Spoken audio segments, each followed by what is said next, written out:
A warm welcome everyone. Myself Dr. Priyanka Chopra, founder Next Wave Empowerment. Today we'll be exploring a quiet but powerful aspect of leadership. Leaders take countless decisions every day, often unseen, often under pressure.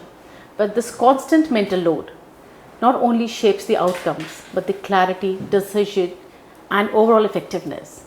So today, through this conversation, we'll try to explore what lies behind the decisions of leadership.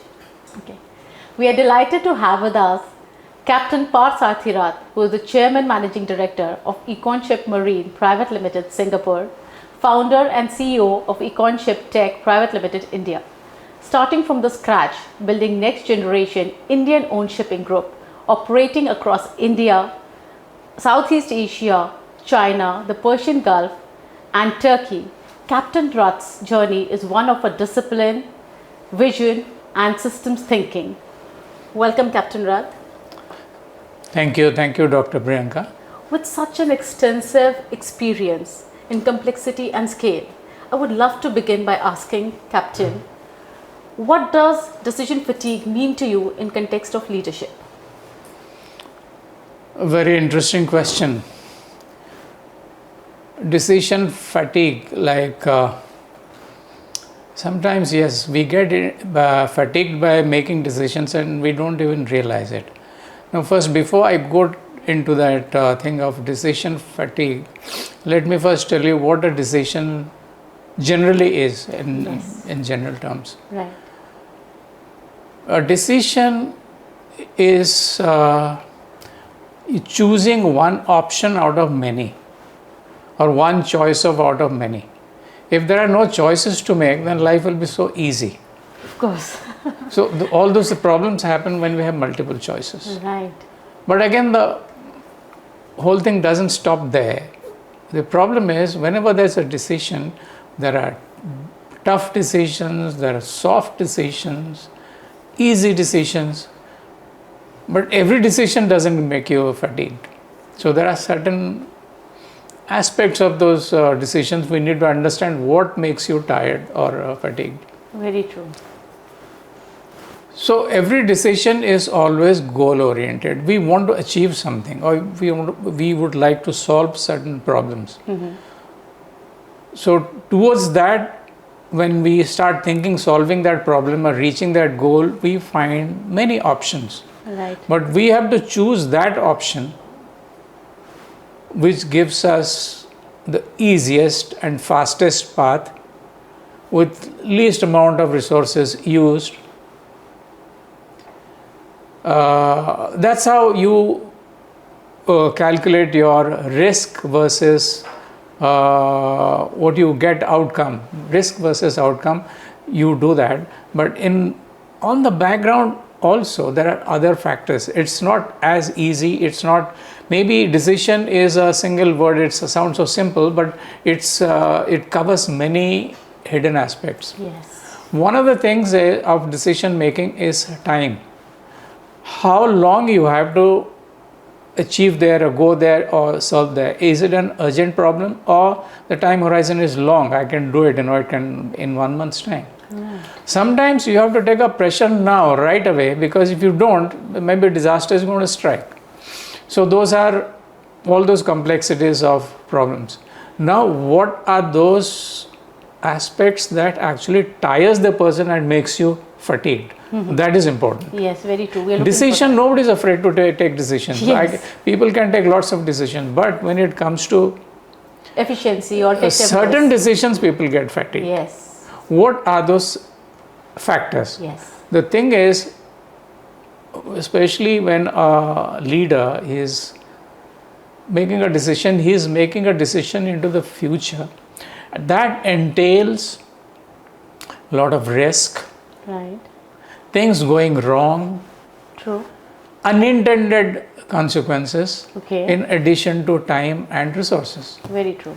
So time and resources is something probably you have in hand to manipulate and play with, but you do not know the uncertainty. You do not know things going wrong. Now what happens if things go wrong? That is what actually makes you nervous. That is what makes you nervous, and that is what actually tires you. Yes, very true.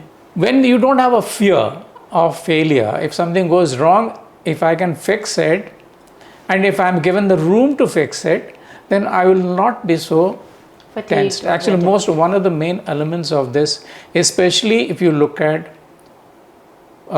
traditionally organized, rigidly role-based organizations. This is like, it's a very top-heavy kind of thing. If things go wrong, then you are held accountable.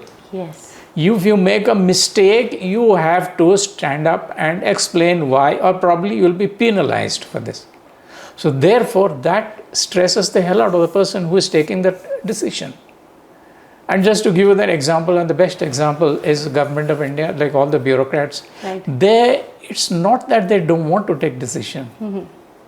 It's very tough for them to take a decision, because so long as nothing happens, it's okay. But something goes wrong. He can be, a commission can be set against him, he can be penalized, or probably he can be demoted. A lot of things happen. So for him to take any kind of bold decision that can be really, good for the society is very tough for him, because personally it's very draining for him, because he is very afraid of the consequences. Right. Similarly, in private sector also, if you see in most of the companies, mm-hmm. where it is heavy based companies, where the instructions coming from down and getting instructed. Right. If any of the members makes a mistake, especially the guys who are held responsible are the guys who are taking the decision, that is down the line, the leaders. If something goes wrong, if they are held accountable, or they are asked uncomfortable questions, or they are taken to task, they will be very afraid to take decisions, and that they will be fatigued very easily. Because it's not only that the trauma of making a decision doesn't come only before the decision. Even after the decision also, you are in a constant worry. If things go wrong, what am I going to do?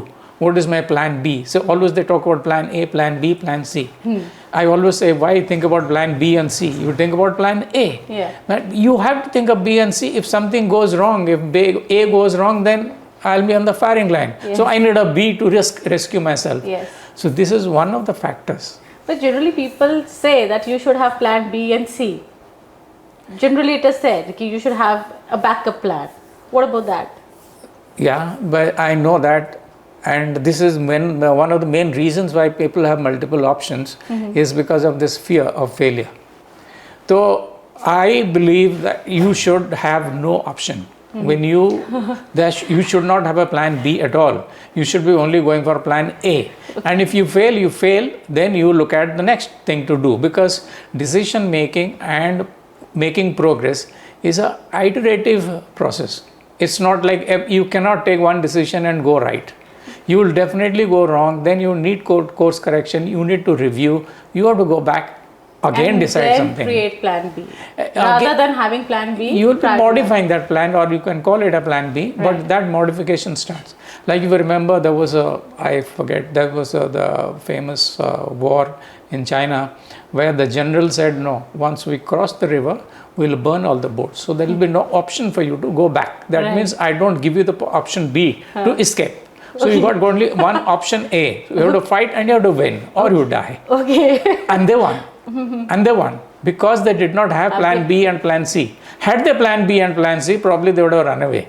Because they were outnumbered and outskilled, and in every aspect they were, they could be cornered. But they could fight for their life, and they could succeed because they did not have plan B and C. So I always tell, you need not have a plan B and C. If you fail, you must accept the failure, and from then on you must revise your plan and see what the changes have taken place, then revise and go. And it's a iterative process. Decision making is never a standalone process. One decision I make and it has to go and give me like this goal. No. It will be an iterative process. I do that. It's like a trial and error. No decision is a completely black and white where you know the result. perfect. If you know what the result is going to be, then it's not a decision in the first place. Right. Even in case of armies, it doesn't happen like that. It doesn't happen like Yes. that. There are a lot of elements of uncertainty. Right. So therefore, it's an iterative process of trial and error. You have to keep doing, you have to keep failing, you have to keep revising and improvising. So that's what decisions are all about. But this is where the problem is, this element of risk taking. And what happens if something goes wrong, you should be able to digest that failure. Yes. And you should be given room to digest that failure. So some organizations, they do not do that, and that is where actually down the line.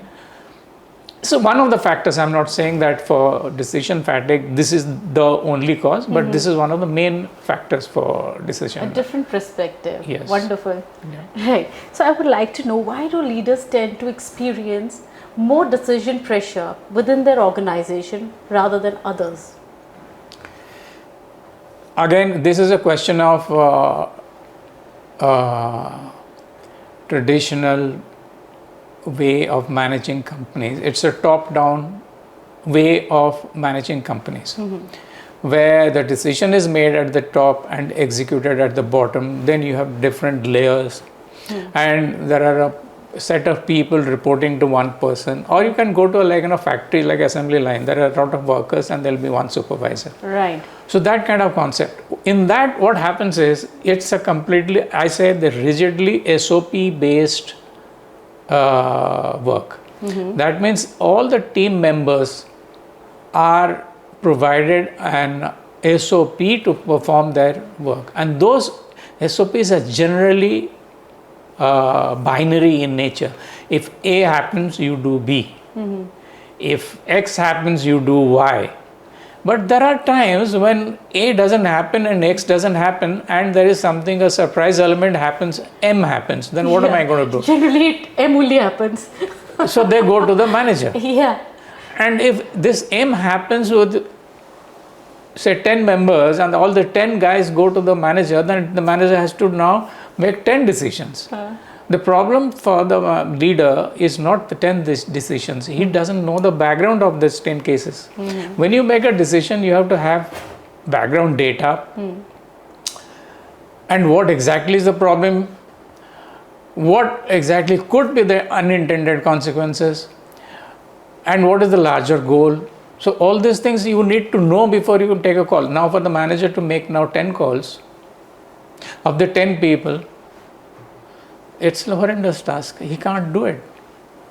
Now you asking 10 people to do 10 people's work to be done by one person, and one person's mind is nobody is a Superman. Yes. So this happens. Now this is where what I call it. This is a rigidly SOP based, because if A happens, I will do B, and if something surprising happens, then I go to the manager. No, that shouldn't be the case. Generally, it shouldn't be the case. This is the traditional way of doing business. Yes, this is going on. Even for large organizations, especially, this is how things are happening. But I feel that is something little flawed, in the sense like all these decisions, if intended, unintended, surprising element, all those must be taken decision by the person facing it.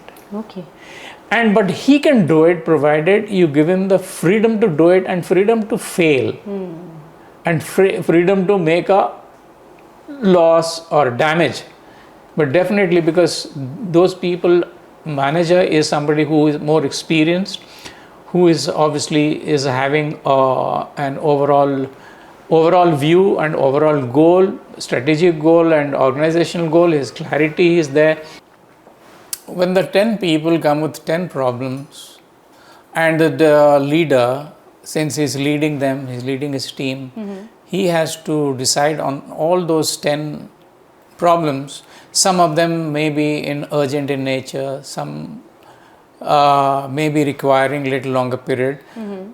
But he has to take a call, and he has to finish up with all these 10 people at that particular moment or within that particular window. Yes. The problem is, he may not be knowing the background of all the background data of all these 10 cases.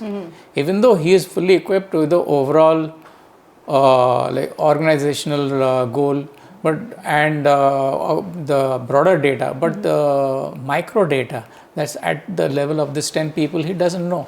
Now he has to understand from them, and whether they're able to tell him all that information correctly, that's also there could be a gap there. So taking all this, plus you have some of them are urgent in nature, some have long-term implications. So taking all this, and he needs to solve them because the people are, he prioritize them, but he doesn't have time. Yeah. If he has to take himself, he can take his own sweet time, he can plan it out, then he can take his decisions one after the other. But when you got 10 guys waiting for 10 decisions, he has to satisfy them. Otherwise, they keep waiting and things can go wrong. So therefore, there's a tremendous amount of pressure on this. And this is a problem, especially with companies who are very traditionally run and top-down companies. Approach, yeah. Top-down, this thing where SOPs are rigid, and the staff are told to come back to management or to the leader in case of doubt. Right. And in fact, I have seen some managers also telling their people, don't do this without my permission. Very For true. everything you come to me. Yes. So what happens is they unknowingly burden themselves with this. And when these decisions come, they will not be in a position to handle. They are delegating, but not completely. They take part in it. They want to be part of everything, and that's why that pressure builds on them. Yes. No, one of the reasons why, there are two reasons why they do that. One of the reasons I feel is they do not have the confidence in the people working under them. They don't trust them. They don't trust in the sense like these guys will make mistake, then what am I going to do? If something goes wrong, what am I going to do? So because of that fear, that anxiety, they don't want to empower them to take those calls. So they want them to come back to him. But honestly, with the problems, when they come back to him with all these 10 problems, they will not be in a position to solve them or give those 10 decisions. And that tires them. This is one of the major reasons why. Some of the people by nature, they want to do everything themselves. And they want to concentrate or keep the power within. Basically, man is a power-seeking animal. So he wants to have, you like it or not, this is inbuilt into man. Right. So man thinks, like the manager thinks, everybody comes and reports to me for everything, then I gain power. Yes. But in the bargain, you get stressed. This is one of the reasons. Very true. These are the two reasons why these are so stressful. Totally agree with you. Okay, Captain, tell me, how does this continuous decision making impact leaders' clarity, energy, and overall effectiveness with time? No, it has a very, very bad effect. In fact, it brings you down very easily. Because you need to understand, a human brain is not designed to take 100 decisions a day. We just evolved into this industrial age. Probably it's just a microsecond, even if you look at it in the evolutionary frame of time. Yeah. So we have not evolved. We could, like if you take us about 2000 years back, a farmer or a hunter or a fighter or an artisan, he didn't have to make 100 decisions a day. He could do with one probably proper decision a day. Few decisions. So everything was probably in binary in nature. I do this, I'll get punished, I must do this. So therefore the religions came and they said, okay, this is only 10 ways, there's 10 commandments. Right. Don't do this, don't do this, don't do this. So things are pretty clear and pretty normal for people to follow. But now, you're questioning all that with the technology. Now and another thing is, in the olden days, you didn't have so much of data. Now you have so much of data that you don't know what to do with it. You have enormous amount of data to deal with. You have enormous number of complexities to deal with, and you have the enormous number of decisions you have to deliver every day to have a goal, and that goal is like a goalpost keeps shifting. Yeah. So therefore the pressure keeps building. So therefore it becomes very difficult for a manager to handle in a situation in taking decisions in these days, especially. And how does this show? These are the contributing factors, I said. How will it show? That's a very interesting question. I observe very closely. What first thing you will see this person is procrastination. They delay everything. They will say, okay, we will see. I need another 1 month to assess. This kind of statements, when you hear very often, then these are red flags. That means the person is not able to decide. Okay. This means you're talking about those subtle signs. Subtle signs. Subtle signs that leader will be experiencing that decision fatigue. He's already experiencing. Okay. He's already experiencing. So He's already postponing. Flags, what you're talking yes, about. Yes. Okay. He's buying time. And most of the cases is buying time. He's not deciding on anything now. Okay. He's keeping everything for tomorrow. He's buying time. So he says, I need more time to assess. I'll take 1 month more. He's not able to fix deadlines. Okay. So that means he's already under pressure. As you mentioned, it's a red flag. It's already a red flag. Okay. The leader who starts giving, buying time and extending deadlines, that you have a problem there. Right. And then once this continues, if you don't give up and you don't intervene and don't fix it now, then you will find the rush. The person will be always in a perpetual rush because you have not taken the right decisions at the right time. So now things are going wrong in many places. So firefighting has started. True. So everybody is busy. Very true. The manager is busy, his people are busy, and probably he's keeping the teams close to him also busy. So everybody is getting affected now. Yes. Now firefighting mode. After that, if you still don't do anything, if you think, okay, never mind, this is going on, we have an urgency. Once this is taken care, things will be okay. This is what you feel and you don't intervene, you don't do anything. The next thing you will find, fogging, mental fogging.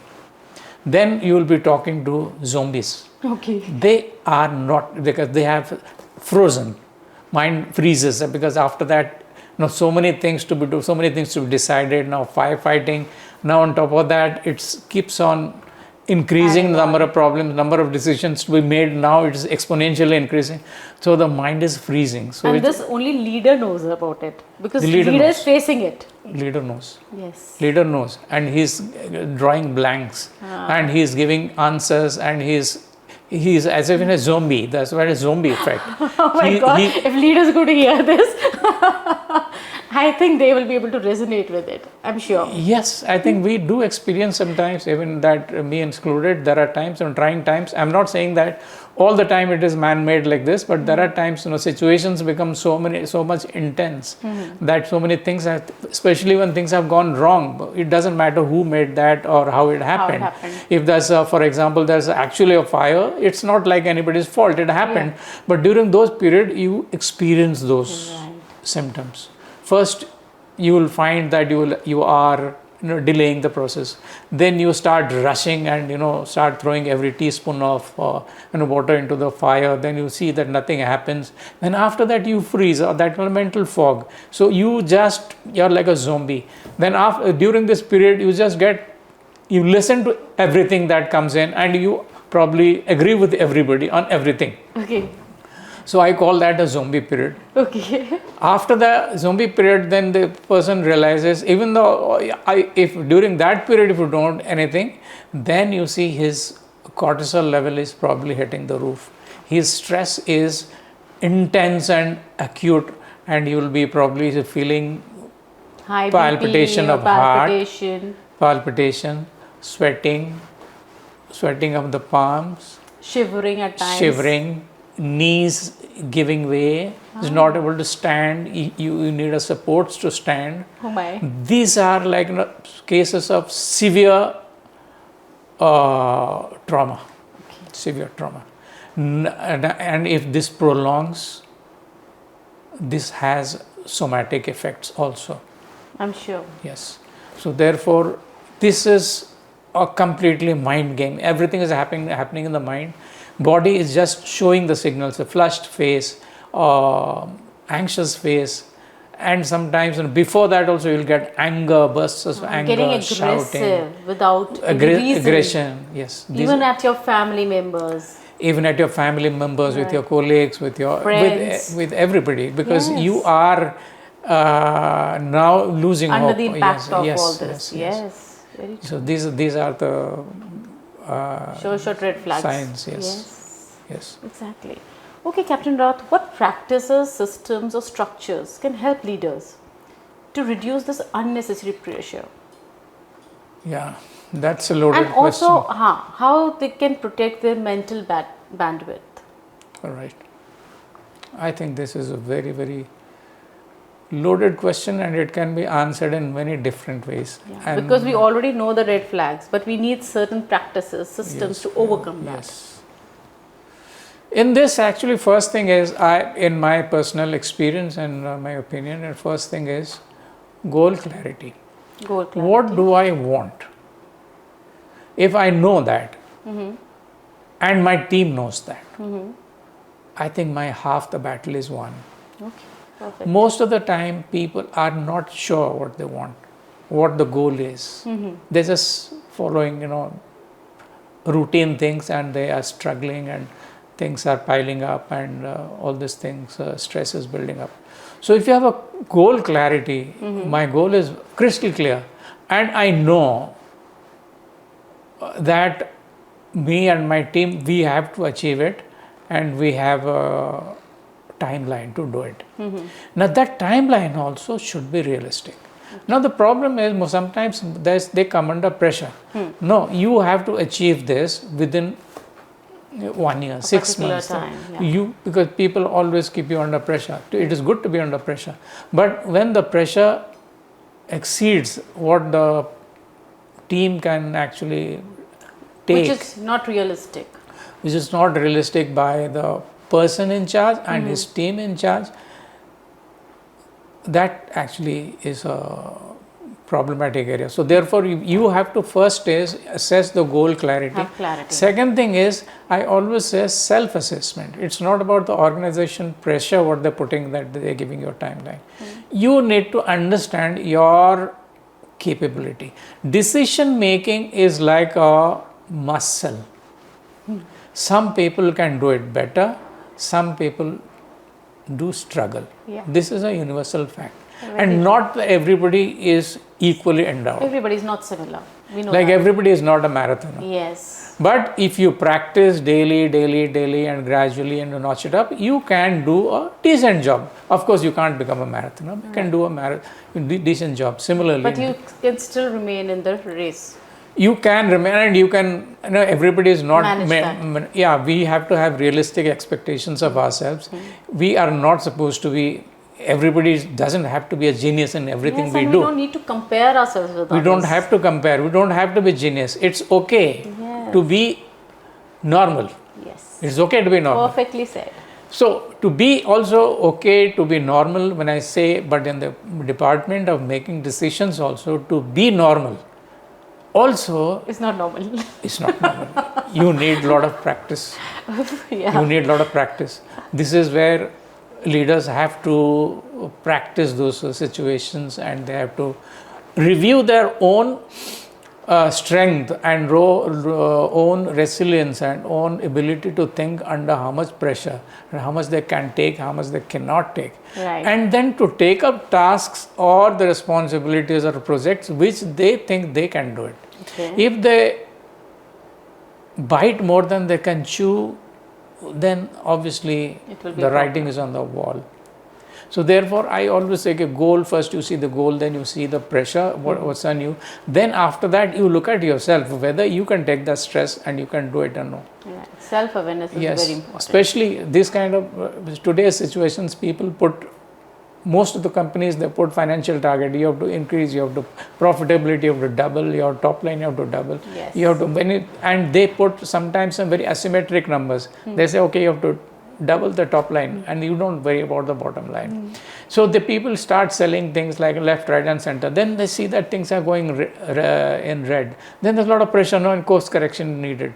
But you have given the wrong signal in the first place. Very true. So this also creates additional pressure both on the leader and different leaders and their team. Yeah. So therefore, before you take up any as a leader, it doesn't matter whether you are middle level or higher level, you must assess your capability, whether you can take it. Right. Very So true. that is, I think, one of the most important things, how you can handle all this kind of stress of decision making.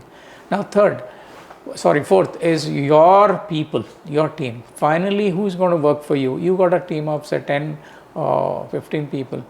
And here also I may always say ki no team leader should lead more than 10. Okay. If you are a team leader, you are handling 20 people, you are in for trouble. You can't handle it.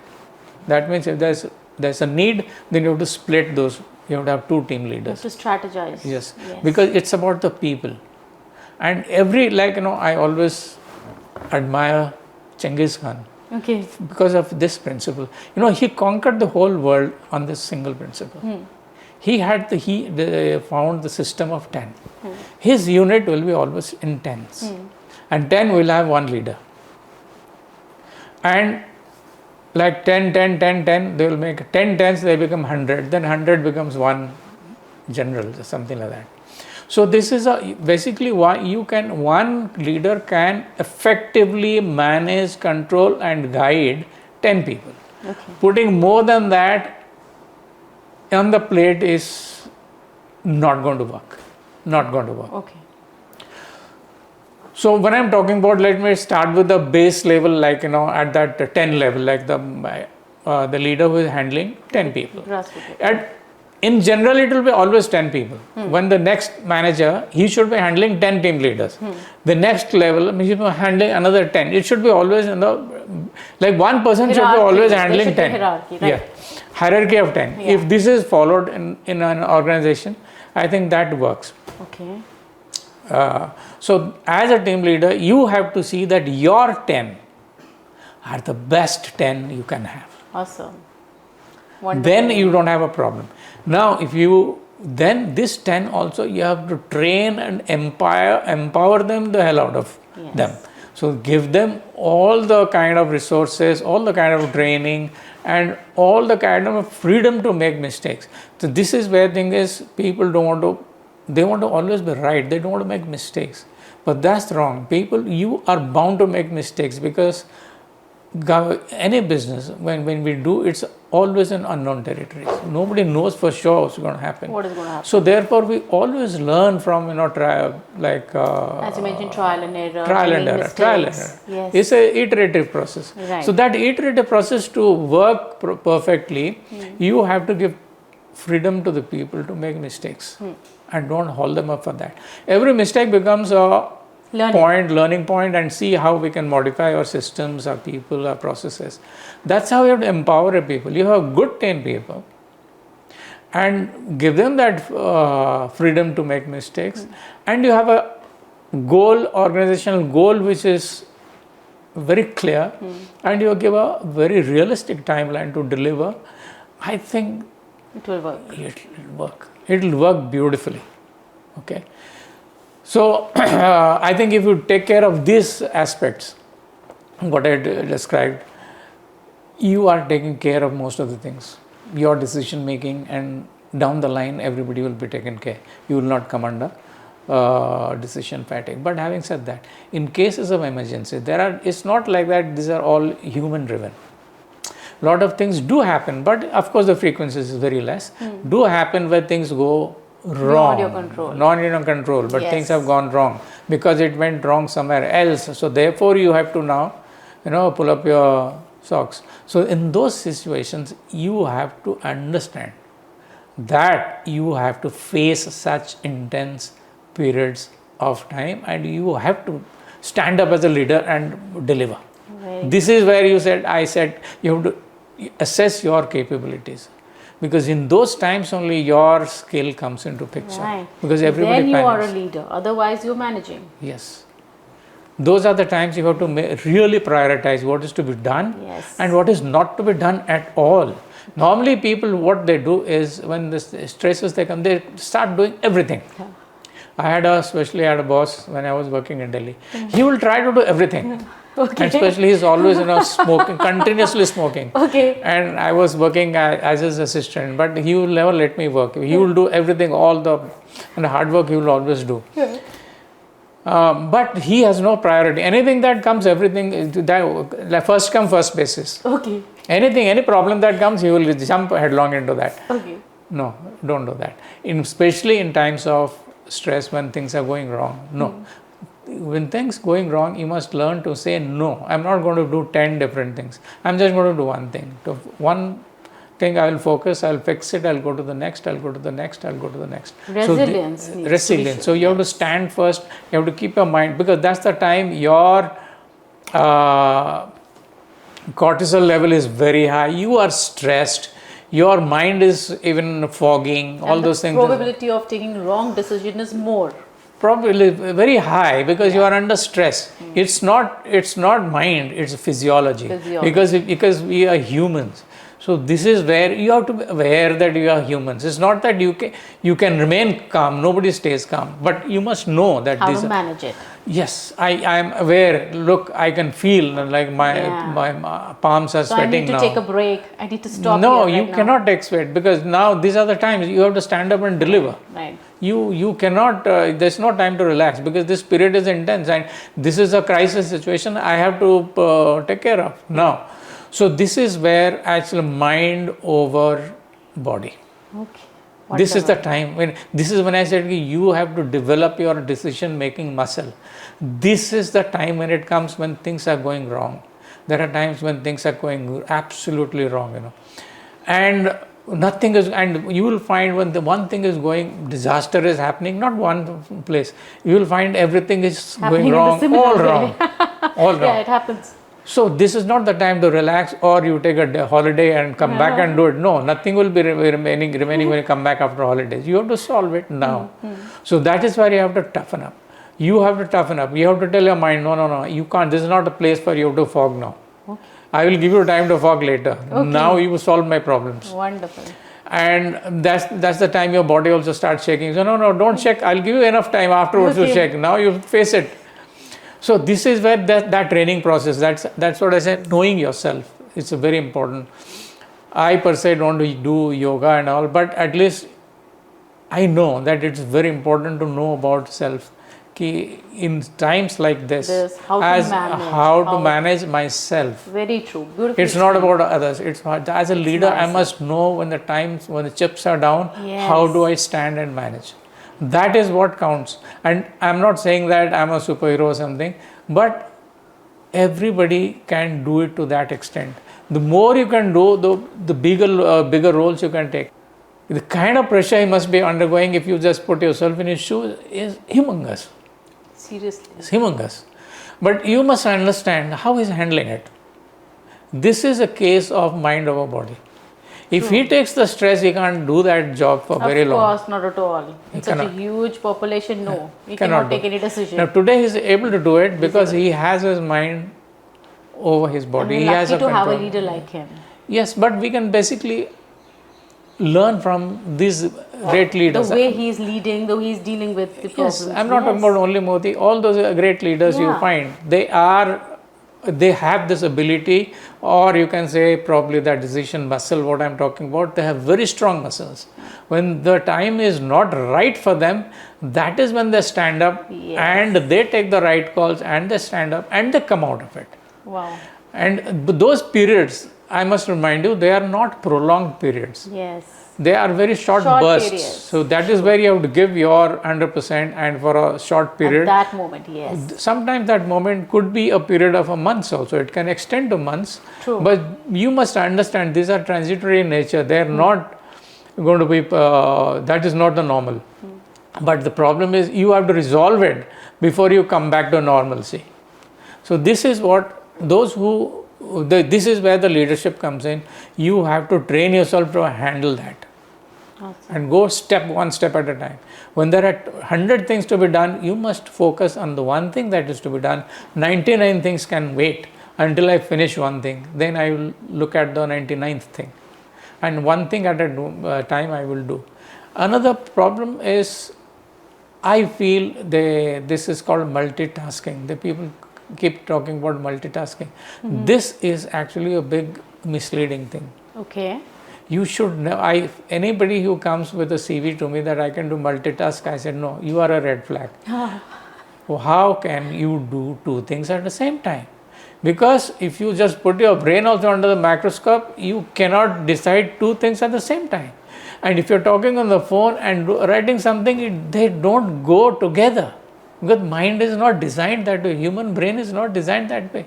We can only handle, our brain is pretty bad at that. So we can do only one thing at a time. But these days it is encouraged that you should be multitasking. You should be able to handle number of tasks at one particular time. And I've seen people talking about this, and they feel good about it, that they are multitasking. Exactly. I think this is, again, I was talking about, this is a misnomer. This is a kind of a fad thing. They say multitask. Even candidates keep coming in, I can do multitask. Yeah. I can work under pressure. I said, why do you have to work under pressure, and why do you have to do multitask? They're already prepared for that. If there are multitasking needed, there should be multi people to do it, number of people to do it. Why one person should be doing it? So multitasking itself, it's per se, it defeats the whole purpose, because when you say you do multitasking, that means you do nothing, because you cannot decide on two things at the same time. Master of all. You can do one thing. Either you will do, brooming, or you can do dusting. If you say one hand I will do brooming, one hand dust. I mean, it's you do nothing, because neither can you dust nor can you broom. So that's not. It's a jargon pushed into the mind of the people, and they think it's a good thing to have, multitasking. I always say no, don't do it. You do one thing, you finish it. After that, you do the next. Multitasking in the sense, okay, you can have different responsibilities. For example, I can handle the IT at the same time, and I can do accounts. No issues are there. But there are two different things. I will do them separate times. I'm not going to do at the same time. Multitasking should be number of tasks I can do at number of my different time slots. But that doesn't mean I will do concurrently. At the same time, I cannot do two or three or multiple. Cannot do at the same time. That should not be there. So you see. So number of responsibilities, of course, but not at the same time. Not at the same time. Right. Normally people confuse multitasking to one talking on the phone and looking at the computer screen, writing something, and somebody speaking and he is giving sign language, do this, do that. So it doesn't work that way. Basically, you are messing up big time, because you are not doing justice to any of those things you are doing, and you're going to land up in a big mess. True. So this is what multitasking. I think we it's perfectly transgressed fine. into multitasking. Okay, the last question for you. So if leaders were to focus on one shift, right? Just one shift to manage their decisions better, what that shift should be? Again, this is my personal thing, and this is how I have learned, and that one thing is focus on yourself. Wonderful. Focus on yourself, what mistakes you make every day, not what you achieve. That makes no sense at all. What mistakes you have made today which you could do better. Wow. And I think I always believe in journaling on this, the mistakes, and people say you are so negative, why are you focused on negative? And I said no, I want to know my negatives, therefore I can work on them and make it better. So every end of the day I would like to write down what things I have done wrong today, or what I think I could have done better. So tomorrow when I have to do it, I could do better. For example, so I spoke to Dr.Priyanka today. Maybe our interactions went on, then I go back, I think about it, where I could have I did some problems, where I could have maybe I could do better next time. So this is what I hone up, and I make a note for my next interaction with you. So similarly, if you keep on doing that as a habit for everything you do, only on those things where you made mistakes, not where you actually did something and achieved. Those things, okay, those are... Things could be also mentioned, but focus should be on what you need to improve on. Yes, that journaling should be on only your improvements or your mistakes, not others' mistakes. Perfect. So if you keep on doing that over a period of time, you will realize how you can improve your decision making. Basically, this decision making is part of the entire gamut of leadership. So you are leading a number of people, you are responsible for a lot of people. So once you start doing that journaling thing, I think you will improve in that game over a period of time. It's not a fast process, it takes time, but I think this is the only way. I think this is the only thing I have done so far, and still I think I'm not still good at it. No, I'm still continue but doing it's a it. huge learning for many. Yes, I think if you ask me that question, what one thing you will do, I think this is the only thing I have done in my life. Wonderful. That every day I go back, I will see what way I have gone wrong and what I How could do can I better improve? next time. And this gives you the thing to work better every time. Awesome. So this conversation reminds us that leadership is not only about decision making, it is about sustaining the minds which already makes them. Yes. It's about that also. So even if we realize that what leaders are carrying the invisible weight, and we create workspaces which are more aware, humane and effective, could help leaders to do better job. Yes. Right? Yes.